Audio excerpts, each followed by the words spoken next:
Well. Hello. Good afternoon.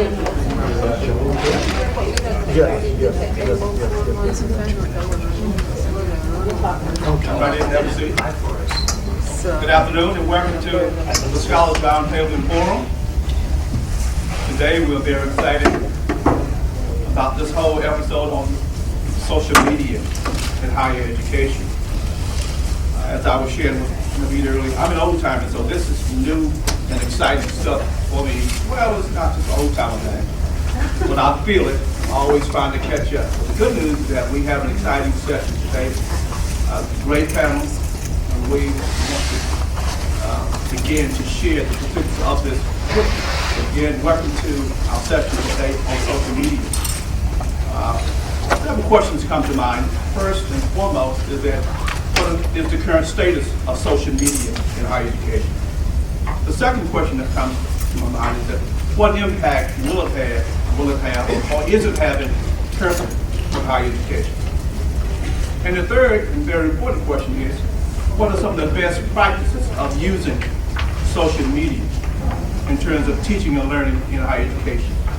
We have a very distinguished panel today, and at this time my colleague, Dolores Smiley, is going to introduce each of them.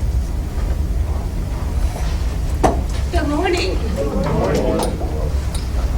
And as Ralph said, welcome to this exciting session of Scholars Forum Roundtable. We are very, very excited about this session. And we know that we've got a lot to learn here. Ralph and I was talking earlier. I said, I'm here to soak up everything that I can get so that I can rub it in with him in the evening when I'm working in my study and say, Ralph, didn't you know this, and this? Why don't you know this and why aren't you doing it this way? And he'll say, well, can you come to my office tomorrow and show me how to do this? Well, anyway, we'll be struggling through this together, and we're really excited about it.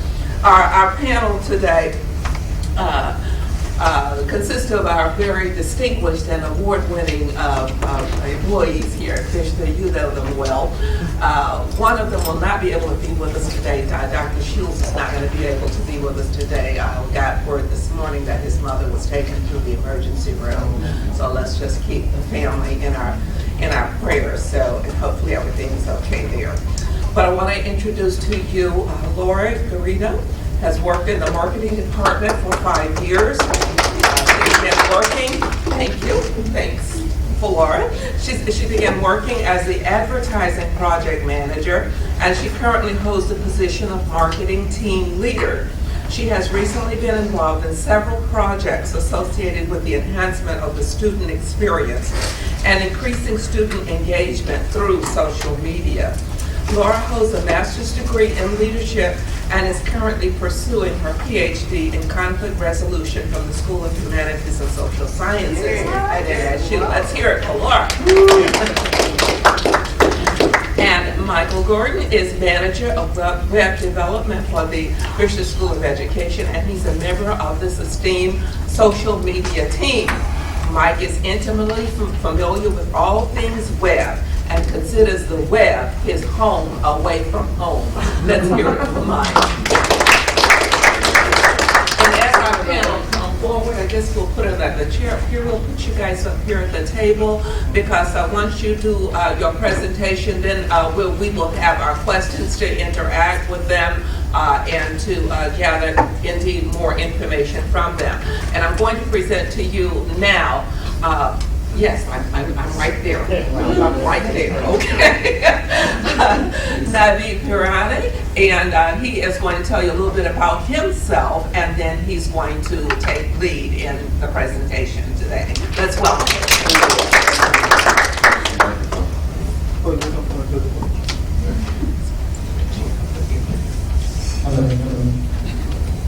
Well, good afternoon, everyone. I hope you are having a good lunch. You didn't have lunch, so after our presentation. But thank you for joining us today. I am actually very delighted to be here with the team. This social media initiative, actually we've been working on this initiative for the past 8 months now, and this initiative was presented to Dean Singleton, and its executives. So we're actually making very good progress on that. We're going to talk about that today a little bit to see exactly where where we are moving forward to with this initiative. And I'm actually very much excited because someone thought about this roundtable. We actually didn't even think about having a roundtable about this topic. So whoever thought about this idea, thank you for actually asking us to present this. Because I think this is a good opportunity for us to showcase what we're doing. And I'm sure with your support, we can move forward with this initiative. Just a little bit about me. I'm Naveen Pirani from the Emerging Technology District. I've been working here for the past 10 years. Thank you, Tidam. I started here when I was just old. Now I'm just big now. I have my bachelor's degree in management information system, and I'm working on my master's in the ITD concentration master's. And I just have one more course for that to take, and hopefully I'll have my master's soon. When we got this email from Dr. Smiley about the social media presentation, we thought about bringing key individuals. We thought about bringing marketing because marketing is supporting us with this initiative. We have technology here, and we also thought of bringing a faculty member who's actually very actively involved when it comes to social media. And he's teaching, Dr. Shi is teaching online classes using social media. So he's very actively involved, and the addition by his mom does work. We didn't know anything about that. We just found out about it. So we'll have a with his mom. So I'm going to ask Mike to take the lead from here, show us some of the slides that we put together, and then we'll continue on the discussion. Hi all. As Naveed said, my name is Mike Irvin. I'm manager of web development for the Emerging Technologies Group and part of the social media team that is kicking off the social media initiative for the Fisher School. And first of all, we want to talk about and look at some of the statistics for Facebook itself. As you can see, one in 13 people in the world are on Facebook, which is a huge number. Recent statistics show that over 750,000 people are on Facebook now. There are over 750,000 users on Facebook itself. Million. 750 million, yeah, excuse me. Yeah, that's a very important number. 48% of 18 to 34-year-olds check their social media first thing when they get up in the morning. And in contrast to what Dr. Hodes had reported, that it's not an old folks' interest. The largest demographic is 55 and above, and yeah, there's plenty of sharing going on amongst family members. Now, out of those 18 to 34-year-olds, 28% check their status on their smartphone before they get out of bed. Wow. Now, that, Actually, I'm one of them.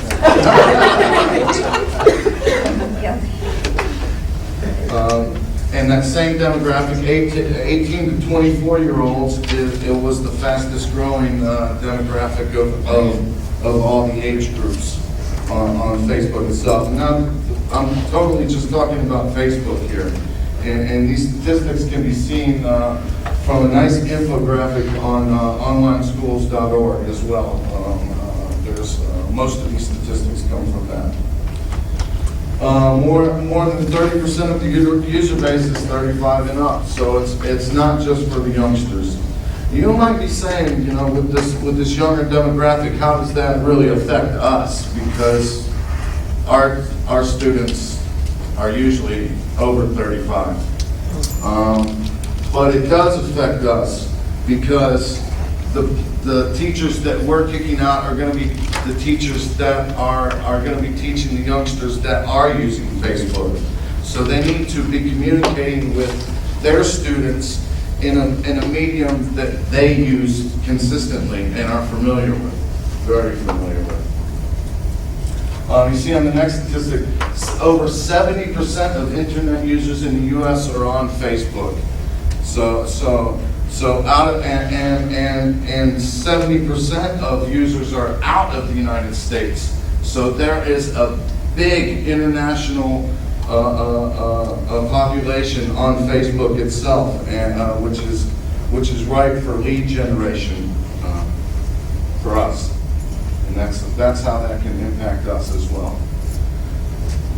So I don't want to just talk about Facebook, even though most of the attention in the media and everywhere else is focused on Facebook in general for social media.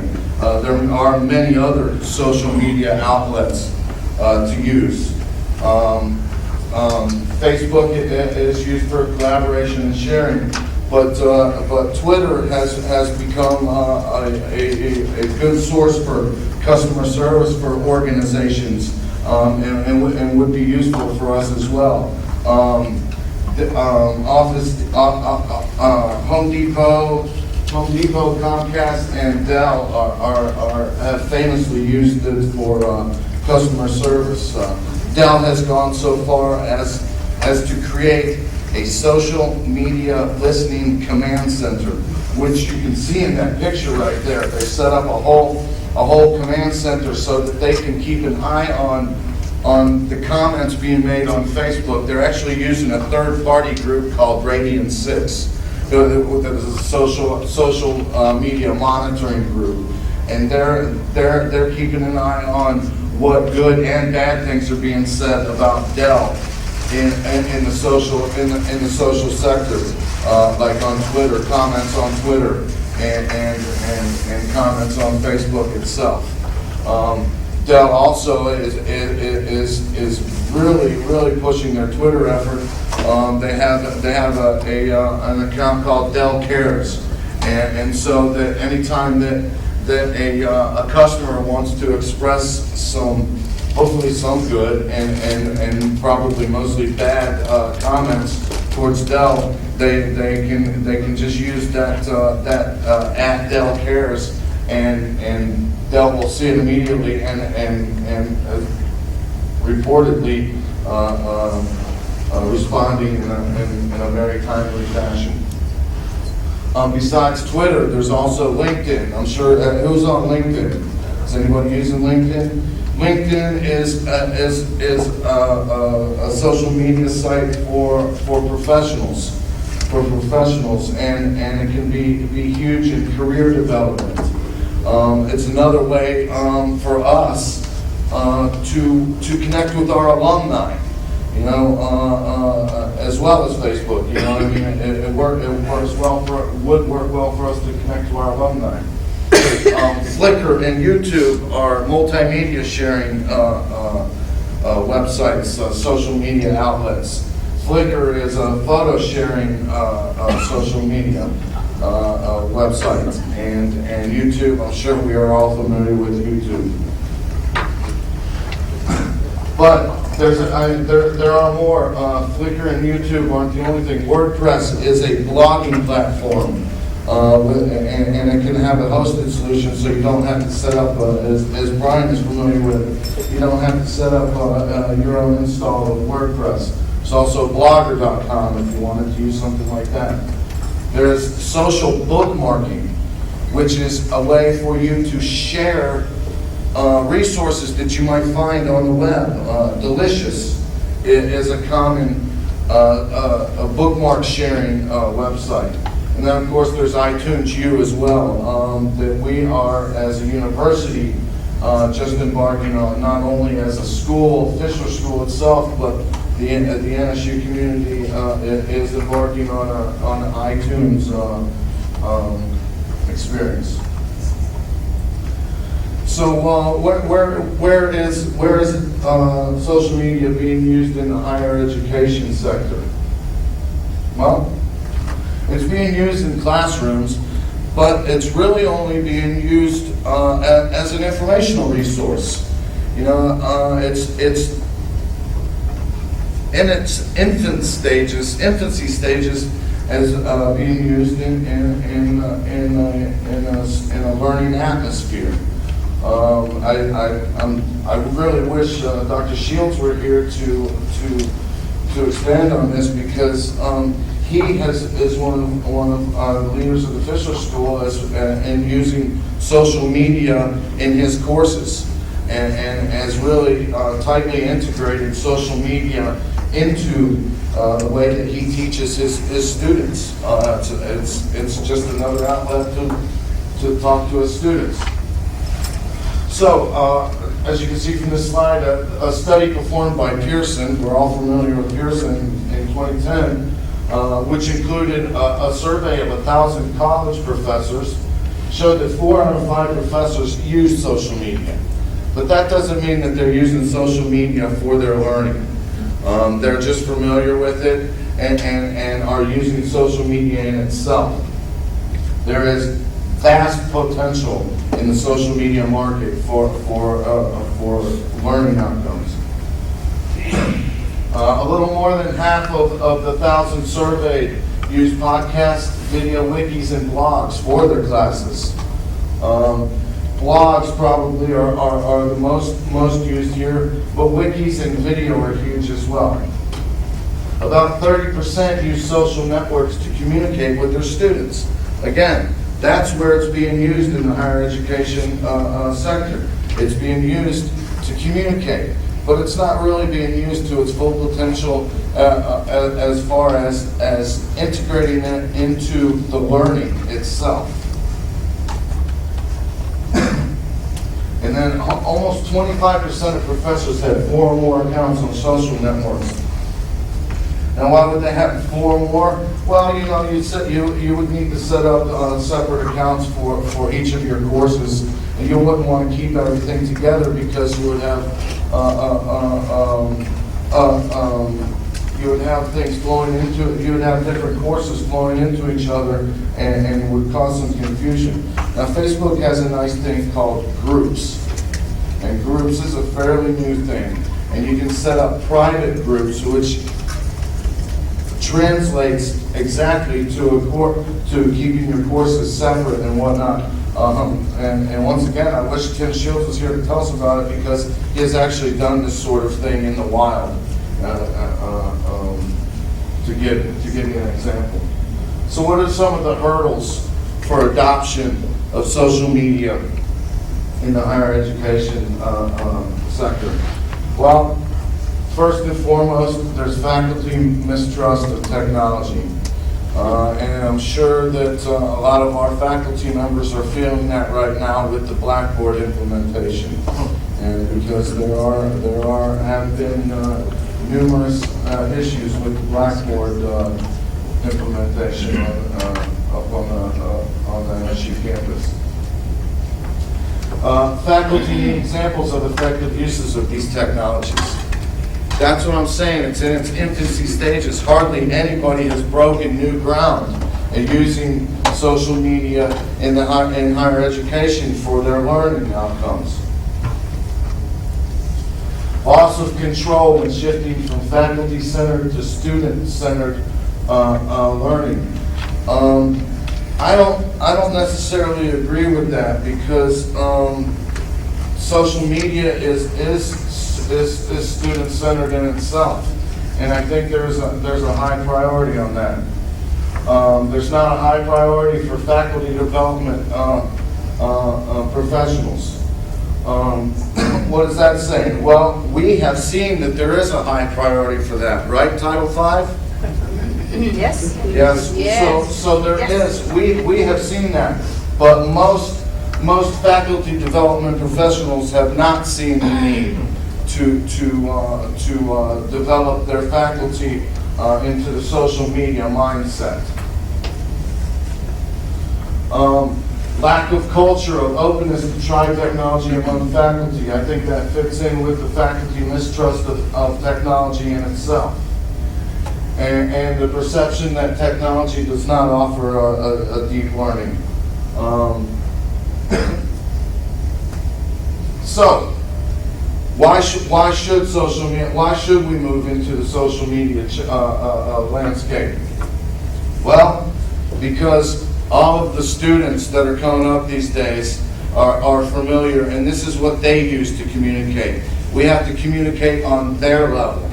You know, read some of the technology pieces in magazines these days. Email is dead. I know that we use a lot of email, but the youngsters don't these days. They don't use email a lot. They use email to communicate with. I just saw an image of this. They use email to communicate with the man. They don't communicate amongst themselves using email. They use text messaging. They use Facebook. I mean, any of your smartphones these days, you can use Facebook to communicate between each other. That's the way they communicate. So we have to embrace that medium to communicate on their level. So just to add to that, Mike, yesterday our CIO, Tom West, was here, and I'm sure you heard of students migrating into this new Live EDU account. Have you heard of Live EDU? Yes. Okay. Well, he was saying that not a lot of students are migrating. We have about 26,000 plus students, and about 6,000 have migrated, and the rest still are pending. And one of the things that he was looking into was like why students are not migrating to Live EDU. And they had this discussion yesterday at main campus where some faculty members stood up and said that, did you post this information on Facebook? students don't read their emails. If you put it up on Facebook, I'm sure you'll see some migrations there. So he didn't think about that. So he was asking us yesterday, if we could maybe put it up on our Facebook page. So this is what we're going to do. We're going to put it up on our Facebook page. We put it up on our Fisher School website. But again, students, they don't look at our websites. This is how it is. They don't read their emails. So communication through emails is just becoming, obsolete. Text messages and through social media. That's the only way to do it now. So that was just an example.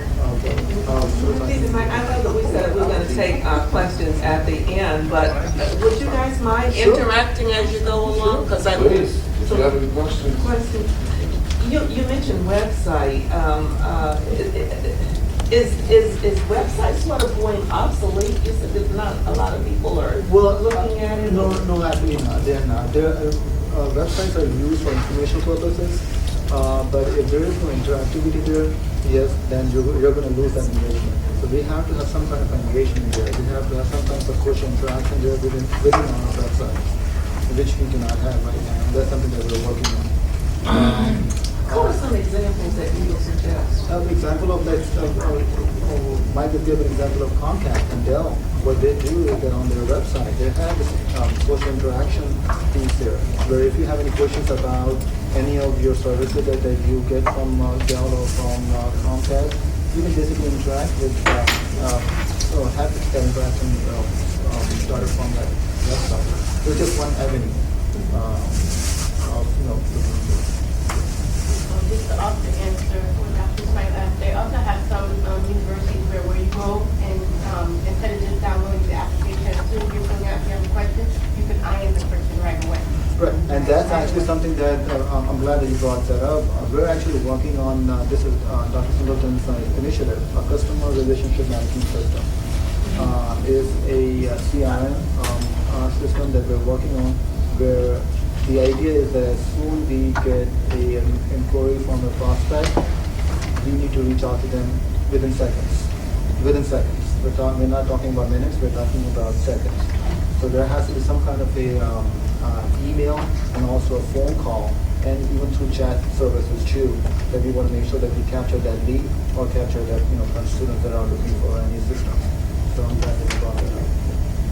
Just curious, how many faculty members do we have in Yeah, faculty members. And how many people are actively on Facebook? Like you're active Like every day. every day? I can't speak from a faculty perspective, but I'm a student in the doctoral program in the School of Humanities. And I've had one professor that has used social media, not just Facebook, but has incorporated using YouTube as kind of like a supplementary resource. So instead of just reading the book and maybe you get it, maybe you don't, and let's write a paper on it, he uses YouTube for his lectures. So it's almost like you're online, but you feel a part, like you're a part of the classroom. And I think that's kind of the problem at, Fisher, our bread and butter is our online students, and they don't feel a part of the community or, the University of Maine campus to that. If you look at social media, especially Facebook, we have this tool available, but we make it difficult. We make it difficult. We think that this is only for youngsters. This is not for youngsters. It all depends how you use it. Once again, social media, Facebook especially, is used by many different schools out there, and it's actually changing the way they deliver their courses too. Instead of using Blackboard or Canvas or anything that's out there, they're using social media.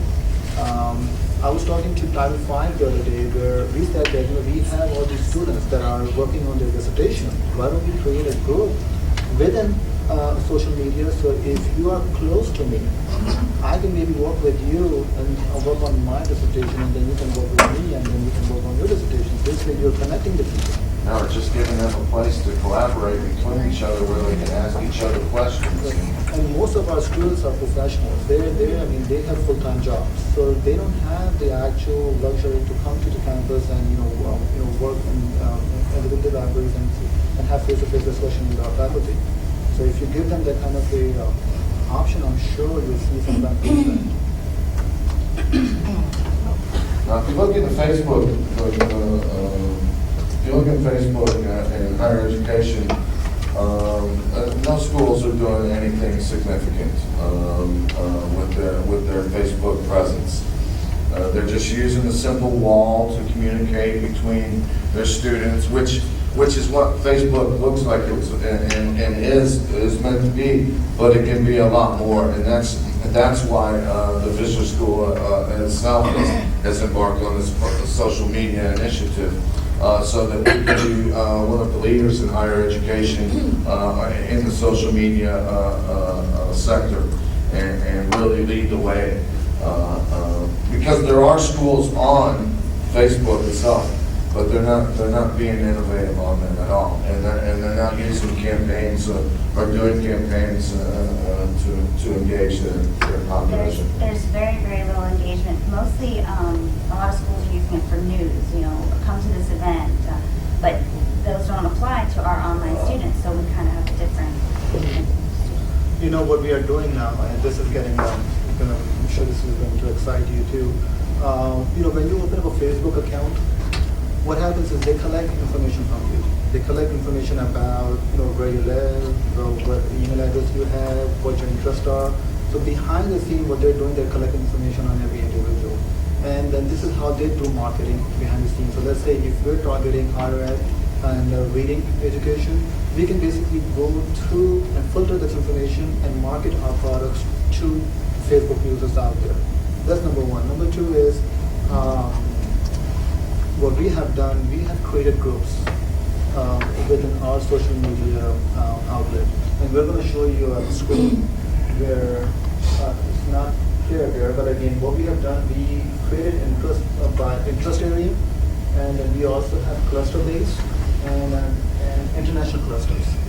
So for example, interest areas are like education, leadership, elementary education, higher education, social technology, and things like that. So if you're interested, you could be part of that group, and then you can have your engagement and communication from there with people who are interested, who also show interest within that group.